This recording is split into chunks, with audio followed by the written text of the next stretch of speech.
Isang magandang araw na naman po sa inyong lahat. Panibagong araw na naman po. Araw ng... Ibang araw ngayon? 13 month day of Huwebes yata ngayon. Nag-outing nga po ka magkahapon. Yan, medyo nangitim. Ngayon, past 8 a.m. na. Kasi sa pinagkabalahan ko, eren kamyas ulit. Back to reality na po tayo after ng outing.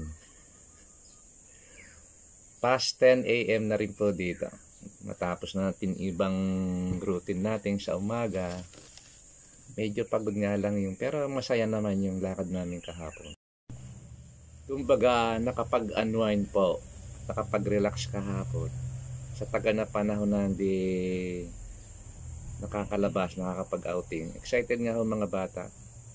Nag-enjoy sila sa tubig. Lumindol nga daw kahapon doon. Pero hindi ho namin naramdaman. Siguro nakalublob kami sa tubig. Kinuwento lang nung anak ko nung lumabas siya tapos nung tumating. Lumindol nga daw.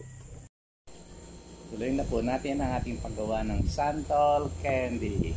Ito po ang ating mga cuts ng santol. Bali, 3 days na po natin itong ibinabad na overnight. Everyday po, pinapalitan ko ng tubig at nilalamas. Ngayon po, ang susunod natin gagawin din nalinis ko na po at nalamas at napiga na rin po. Ngayon, susunod kong gawin dito, parang sasalang ko sa kawali at kakatasin ulit. Sabi ko sa daw siya magkakatas according to the receipt. Tignan po natin. Kasalang ko ngayon sa kawali. Yan po, naka-on ng stove. Dapat ina-slow fire nga daw para makatas ang lalong makatas ang juice nito. Bago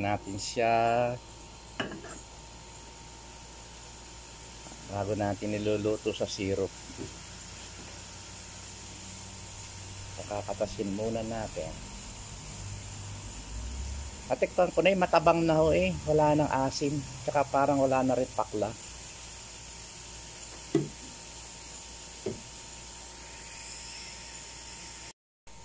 Ayan po, titignan po natin kung meron pa tayo ma-extract na juice from this santol in a slow fire.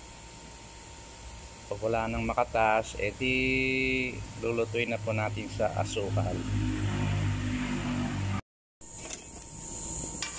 Hindi na po siyang nagtubig. Ilang minuto na po ito nakasama. Saka dahil siguro po dahil napiga na natin. Kaya wala nang katas na napipiga. Kaya pwede na po siguro natin lutuin sa asukal. Ang measurement po ng santol, bali 7 cups. 3 cups of water po. At 3 cups of sugar po. Bali, tansyahan na lang po ang ginagawa ko.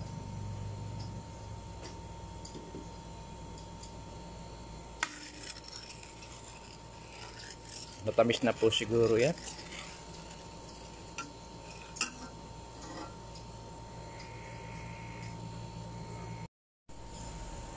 Ito na una po ang asukal.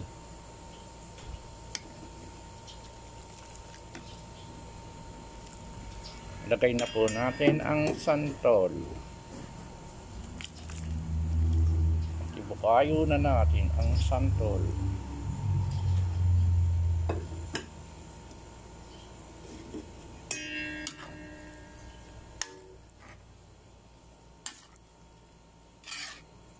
Para maging sweet candy. Sayang apat walang apog. Yun daw ang pampakunat sa santol. Wala kasi tayong available ng apog dito sa amin.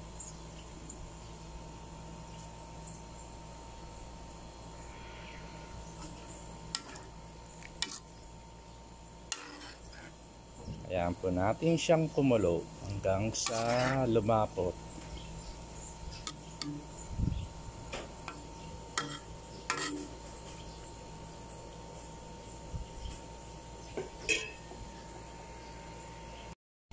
Nabulok na po. Hintayin po natin hanggang sa lumapot.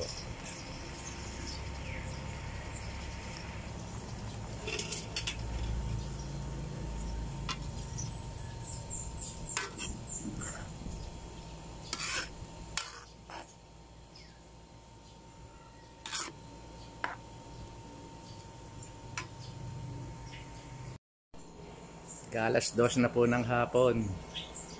Ihahabol natin sa init ng araw yung ating candy. Patutuyuin po natin sa direct sunlight yung ating ginagawang santol candy.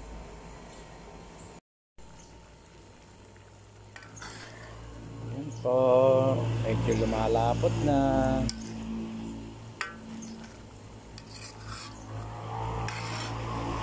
Siguro yung pagbilad natin doon ulit kukunat.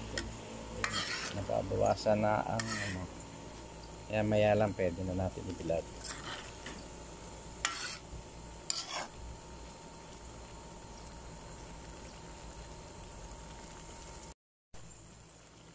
Ayan po, maya lang maiiga na ang syrup. Ilang minuto na lang, tapos na ito.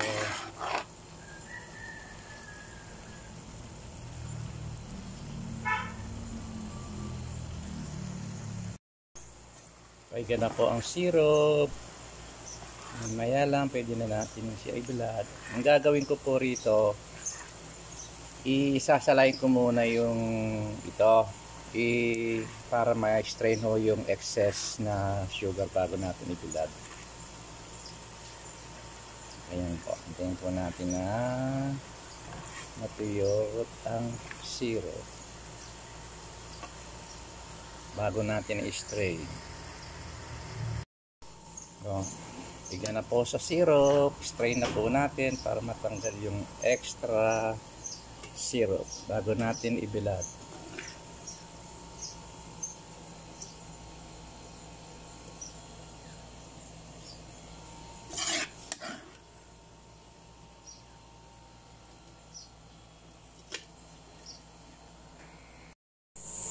Ayan na po. Wait po lang natin mga 10 to 15 minutes bago natin siya ilatag sa tray. Ready for drying na. Under the sun. Ika. Ayan pa. Habang pinapatulo po natin sa extrang syrup. Ayan po. Around 10 minutes lang po. Bibilad ko na. Masarap.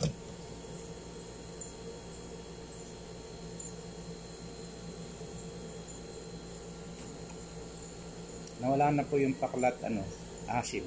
Patatlong araw na pagkababad ko na sa tubig. So nakatulong yung pagpiga.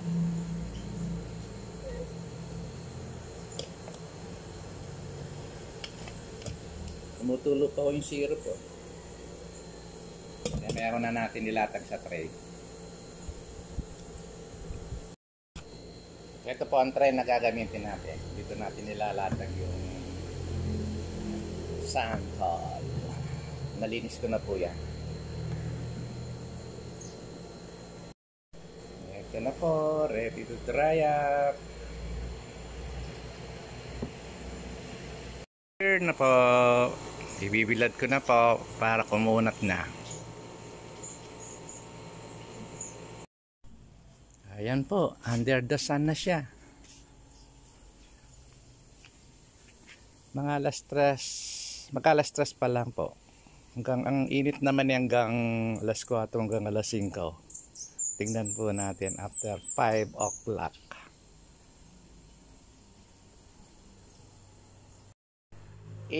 Crunchy pag na-dry siya.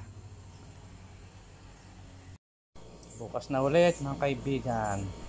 Hindi gaano natuyot ngayong araw na ito. Kaya nilagay ko muna din para safety.